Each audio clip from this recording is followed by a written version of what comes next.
Selamat datang rekan-rekan di ruang statistik dasar bersama saya, Aan. Kali ini kita akan sinau tentang definisi dan tujuan statistik, dua buah topik yang menjadi pembuka di ruang statistik dasar. Melalui video ini, definisi statistik akan terlebih dahulu kita kupas. Baru selanjutnya akan beranjak ke tujuan statistik, dan nanti pada bagian akhir akan dipaparkan berbagai macam contoh penggunaan statistik di dalam kehidupan sehari-hari. Kita mulai dari definisi statistik. Apa yang dimaksud dengan statistik? Bila rekan-rekan membaca dari buku, dari internet, rekan-rekan akan menemukan ada berbagai literatur yang telah mengupas definisi statistik. Saya akan membahas definisi statistik dari 3 sumber yang berbeda. Ketiga sumber ini secara umum sama, tetapi menggunakan istilah dan sudut pandang yang agak berbeda. Pertama, saya ambil dari Statistics for Behavioral Science dari Gravater dan Wallnow. Mereka menyatakan bahwa statistik merujuk pada seperangkat prosedur untuk mengorganisir, menyimpulkan, dan menginterpretasikan informasi. Terdapat 2 istilah yang menarik. Yang pertama adalah prosedur, dan yang kedua adalah informasi. Gravater dan Wallnow memandang statistik sebagai sebuah prosedur. Kalau kita merujuk pada KBBI, Kamus Besar Bahasa Indonesia, KBBI mendefinisikan prosedur sebagai metode langkah demi langkah secara pasti dalam memecahkan suatu masalah. Berdasarkan hal itu, maka kita bisa memandang statistik sebagai metode yang pasti untuk menyelesaikan sebuah masalah melalui berbagai langkah. Jika kita berbicara statistik, maka metode yang dimaksud adalah metode matematika, dan masalah yang dimaksud akan berupa angka atau sesuatu yang bisa dikuantitaskan, dikonvert dalam angka, maksud saya. Istilah kedua yang menarik adalah penggunaan istilah informasi oleh Gravater dan Wallnow. Hal ini menunjukkan bahwa objek kajian statistik adalah informasi, tidak sekedar data, tetapi sebuah informasi atau beragam informasi. Penggunaan istilah informasi mengindikasikan bahwa statistik adalah sebuah prosedur bagi apapun yang memiliki makna, karena informasi mengandung makna. Sesuatu yang memiliki makna dapat kita sebut juga sebagai sesuatu yang memiliki nilai, karena sesuatu yang bermakna adalah sesuatu yang bernilai. Nilai yang saya maksud bukan selalu berarti angka, tetapi sesuatu yang dapat dikuantitaskan, yang berharga, punya harga, punya nilai. Maka Gravater dan Wallnow hendak menunjukkan bahwa objek kajian statistik adalah setiap hal yang mengandung nilai. Bila kita melihat pada gambar, seperti yang Anda bisa lihat dalam video ini, gambar tersebut adalah gambar tampilan salah satu software analisis statistik, yaitu JASP. Pada tampilan JASP, tampak berbagai tombol yang ada di atas, yang menunjukkan berbagai ragam prosedur statistik, seperti deskriptif, ANOVA, analisis faktor, regresi, dan distribusi. Gambar tersebut contoh bagaimana statistik membantu kita dalam mengorganisir dan menyimpulkan serta menginterpretasikan data. Data yang dimaksud oleh Gravater Darmono adalah informasi, sesuatu yang memiliki makna. Maka informasi-informasi tersebut diorganisir atau ditata. Kemudian setelah ditata, disimpulkan dan diinterpretasikan, dicoba untuk dijelaskan, dipaparkan. Paling tidak dari gambar itu kita mengetahui bahwa ada sesuatu dari sebuah hal yang diwakili oleh warna abu-abu ini yang lebih tinggi atau lebih besar daripada sesuatu yang diwakili dengan warna hijau. Untuk bisa mendapatkan dua gambar ini, pastilah ada informasi atau data yang ditata, yang diorganisir. Data yang setelah ditata dan diorganisir tadi disimpulkan dan diinterpretasikan. Disimpulkan dulu bahwa bentuknya seperti itu, lebarnya seperti itu, tingginya seperti itu. Lalu kemudian setelah ditampilkan, kita interpretasikan. Oh, ada sesuatu yang lebih tinggi yang dimiliki oleh kelompok abu-abu dibandingkan dengan kelompok hijau. Ini adalah penjelasan tentang definisi statistik menurut Gravater dan Walno. Berikutnya, definisi berikutnya saya rujuk dari Bapak Sutresno Hadi dari buku Statistika. Menurut beliau, statistik memiliki dua makna, makna sempit dan makna yang luas. Makna sempit statistik ialah kenyataan yang berbentuk angka tentang suatu kejadian. Jadi ketika kita bicara statistik, sebenarnya kita bicara bahwa yang kita maksud adalah kenyataan yang bentuknya angka. Berdasarkan hal ini, maka kita bisa menggunakan statistik saat hendak menunjuk sebuah kejadian yang berbentuk angka. Kejadian yang berbentuk angka ini bisa berupa macam-macam. Apabila tadi kita merujuk pada Gravater dan Walno, maka kita bisa memaknai kejadian yang berbentuk angka sebagai segala sesuatu yang mempunyai nilai. Kita bisa lihat contoh kejadian yang berbentuk angka pada gambar data pengguna internet Indonesia 2022 yang disediakan oleh Graha Nur Hadian yang tampil pada video ini. Jumlah populasi Indonesia sebesar 277,7 juta. Banyaknya HP yang terkoneksi internet sebesar 370,1 juta. Jumlah pengguna internet sebesar 204,7 juta. Dan pengguna media sosial aktif di Indonesia sebesar 191,4 juta. Itu semua adalah contoh kenyataan yang berbentuk angka. Itu nyata, ada bentuknya angka. Itu adalah contoh makna sempit dari statistik. Kita bisa melihat bahwa itu adalah statistik data pengguna internet Indonesia 2022. Berbeda dari arti yang sempit, Bapak Sutresno Hadi mendefinisikan statistik secara luas sebagai cara ilmiah untuk mengumpulkan, collecting, menyusun, mengolah, menyajikan, dan menulis data yang berbentuk angka. Agak lebih lengkap ya dari Gravater dan Walno.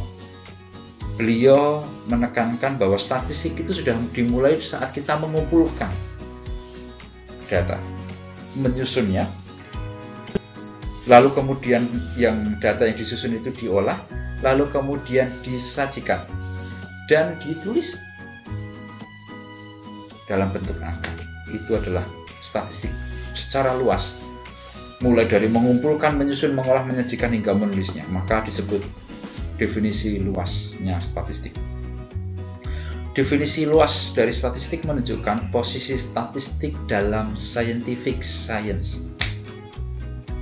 Kenapa? Karena beliau mengatakan bahwa statistik itu secara luas adalah cara ilmiah, scientific way, to collect the data, dan lain sebagainya. Kita semua yang pernah menempuh pendidikan jurusan IPA di SMA di Indonesia pasti pernah mempelajari statistik. Statistik ditempatkan dalam rumpun ilmu matematika, maka kalau ada mata pelajaran matematika, salah satunya akan belajar statistik. Berdasarkan pengalaman itu, statistik ditujukan bahwa statistik akan selalu terkait dengan aktivitas ilmiah. Secara khusus, aktivitas ilmiah yang melibatkan data berupa angka. Dalam konteks penelitian, statistik ini akan terkait dengan salah satu metode penelitian, yaitu metode kuantitatif. Ini adalah penjelasan definisi statistik dari Sutrisno Hadi. Berikutnya adalah definisi statistik yang lain. Saya ambil dari Kontur dalam buku Statistik Praktis. Statistik oleh beliau didefinisikan sebagai ilmu yang mempelajari cara membuat kesimpulan. Sesuatu yang agak berbeda ya.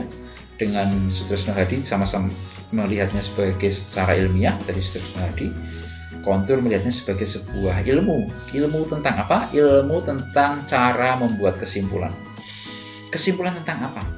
Kesimpulan tentang populasi.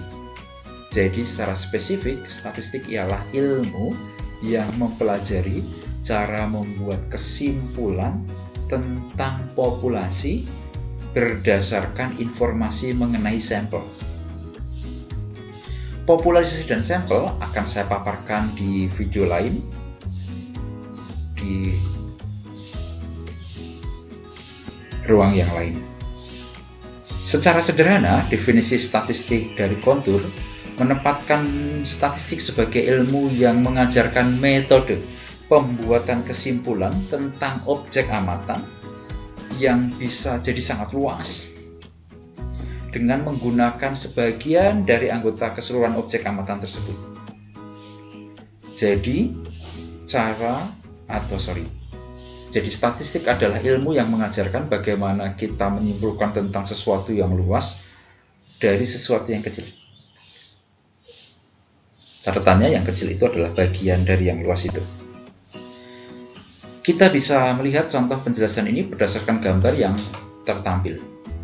Itu adalah gambar yang menunjukkan angka pemantauan COVID-19 di DKI Jakarta dan secara nasional.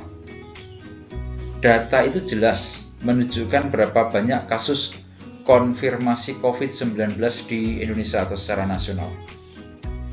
Akan tetapi, apabila diasumsikan, misalnya saja, kita tidak memiliki data angka konfirmasi positif COVID-19 secara nasional, dan kita hanya memiliki data dan angka konfirmasi COVID-19 dari DKI Jakarta, kita bisa melakukan semacam usaha untuk mencoba menyimpulkan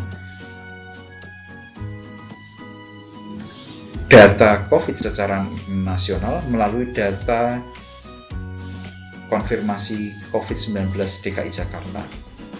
Mengapa begitu? Karena DKI Jakarta bagian dari Indonesia. Betul, pasti kesimpulan yang akan kita buat tidak akan 100% akurat karena itu hanya DKI Jakarta. Dan Indonesia bukan hanya DKI Jakarta, tetapi kita bisa mengasumsikan bahwa sebagai bagian dari Indonesia dan di mana banyak sekali penduduk Indonesia yang tinggal di DKI Jakarta, maka kita bisa menarik DKI Jakarta sebagai sampel dari Indonesia yang mana datanya bisa kita gunakan untuk mencoba membuat kesimpulan secara nasional bagaimana konfirmasi COVID-19 di Indonesia. Ingat ya, tidak bisa 100% akurat. Tetapi akan ada berbagai metode untuk menyimpulkan, dan berbagai metode itulah yang kemudian disebut sebagai statistik oleh kontur.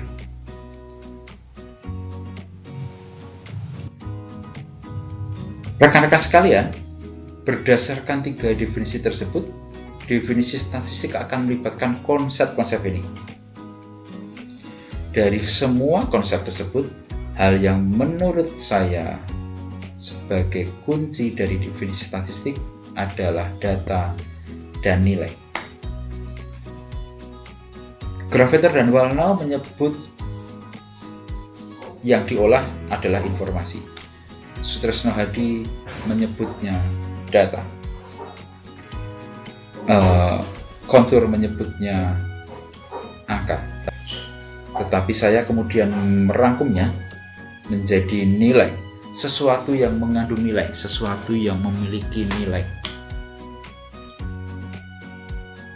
Jadi, statistik akan terkait dengan nilai yang pertama. Yang kedua, statistik nilainya ada di mana?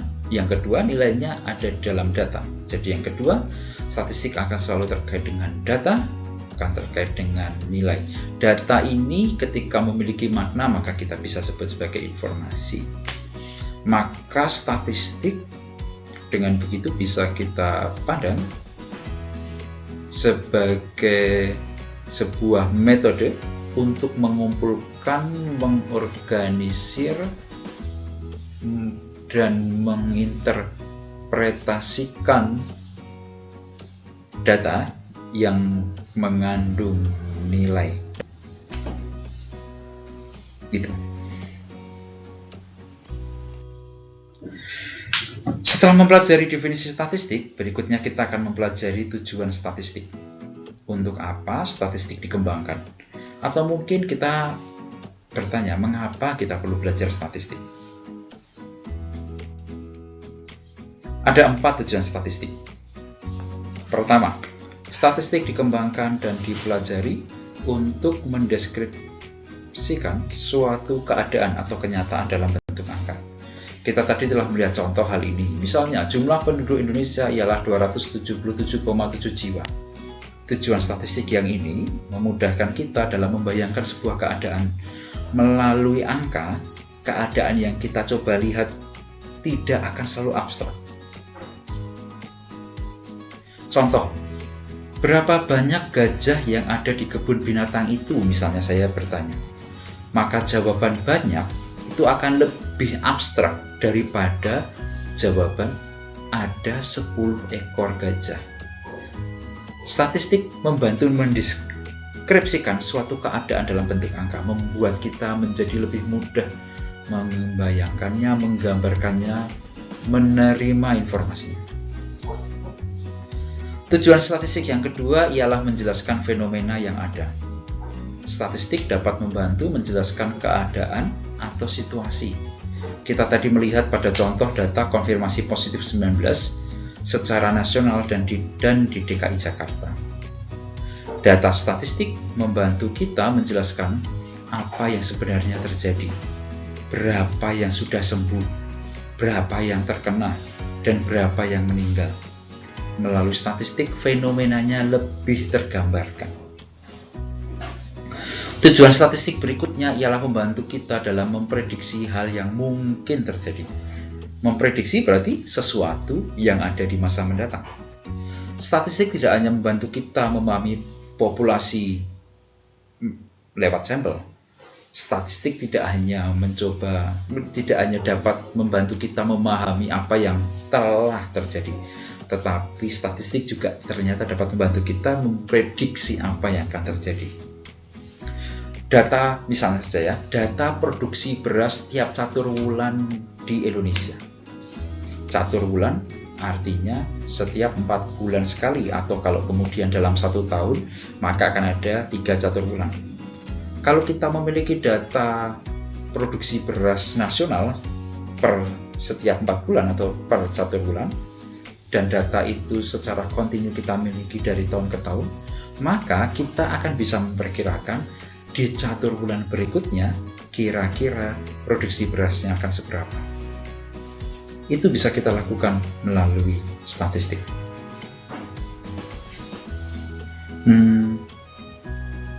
Tujuan statistik yang ini akan membantu kita dalam melakukan antisipasi, membantu kita juga dalam pembuatan keputusan. Dan banyak organisasi, pemerintah, swasta,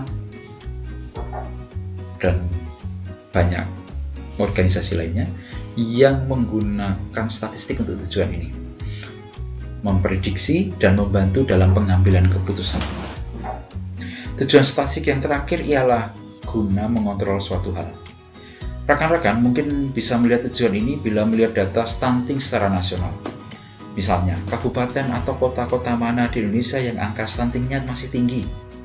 Dari data semacam itu, pemerintah bisa melakukan pengendalian, misalnya dengan menerapkan kebijakan atau program-program khusus bagi kabupaten atau kota yang memiliki angka stunting tinggi. Ini adalah contoh dari penggunaan statistik dengan tujuan untuk mengontrol suatu hal. Statistik itu begitu penting dan berpengaruh dalam pengambilan keputusan. Keempat tujuan statistik tadi itu menggambarkan bahwa statistik memegang peranan penting dalam kehidupan kita sehari-hari. Hingga kalau kemudian di Republik Indonesia ini ada sebuah badan khusus yang sangat terkait dengan statistik, yang melakukan analisis statistik, yang mengerjakan atau melakukan kegiatan statistik, yaitu Badan Pusat Statistik. Teman-teman bisa lihat dari web Badan Pusat Statistik atau biasa disingkat BPS. Ada logonya di pojok atas. BPS, sepengetahuan saya, bertugas untuk mengumpulkan, mengolah, dan mempublikasikan data tidak hanya untuk kepentingan pemerintah, tapi juga untuk informasi bagi masyarakat. Para peneliti juga dapat menggunakan data BPS untuk melakukan penelitian dan kajian-kajian lebih lanjut. Di internet, teman-teman juga bisa menemukan banyak situs dan organisasi yang bekerja dengan menyediakan data, dan hasilnya adalah dapat diolah oleh semua pengguna internet, dan data dan hasilnya juga merupakan hasil pengolahan dari organisasi-organisasi tersebut. Misalnya data Indonesia.id. Selain itu masih ada banyak lagi situs atau organisasi-organisasi yang memaparkan berbagai data dan merupakan data-data statistik.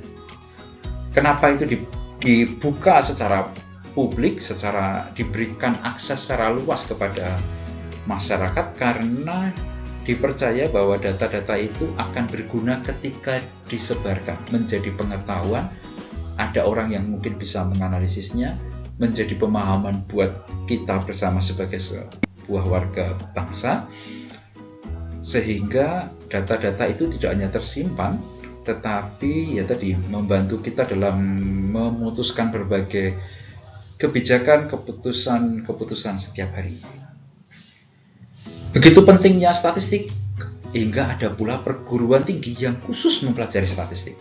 Contohnya adalah Politeknik Statistika, yang sepengetahuan saya merupakan masih terkait dengan BPS. Dan begitu pentingnya statistik, hingga statistik itu masuk dalam kehidupan kita sehari-hari yang mungkin teman-teman tidak sadari. Misalnya ketika Piala Dunia 2022 kemarin, ketika hendak ada pertandingan antara Prancis dengan Argentina di final, maka kantor berita CNBC menggambarkan data pertandingan sepak bola Prancis versus Argentina di Piala Dunia 2018 sebagai prediksi. Karena dulu gambarannya waktu pertandingan di 2018 seperti ini nih.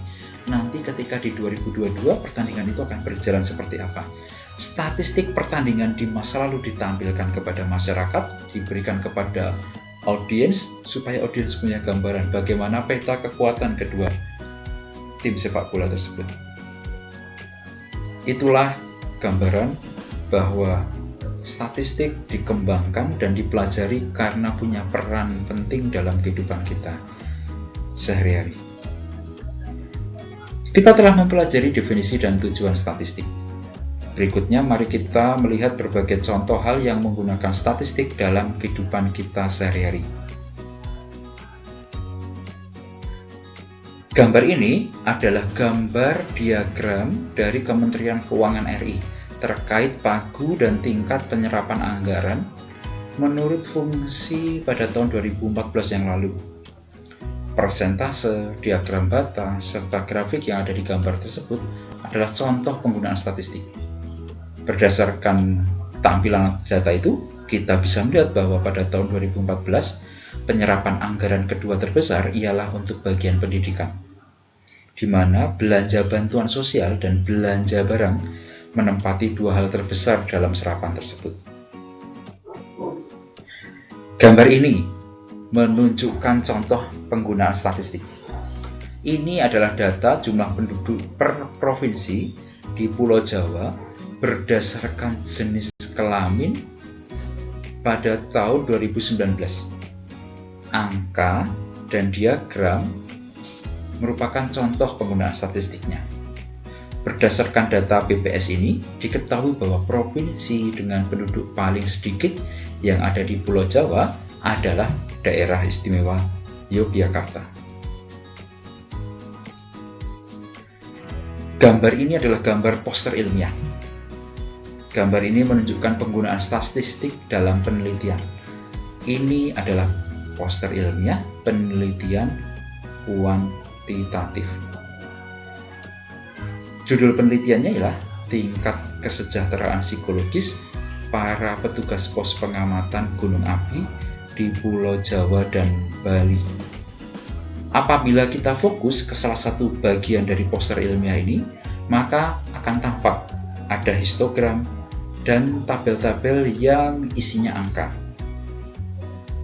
Gambar dan tabel ini ialah hasil olah data statistik dalam penelitian. Yang diolah adalah data mengenai tingkat kesejahteraan psikologis para petugas pos pengamatan gunung api.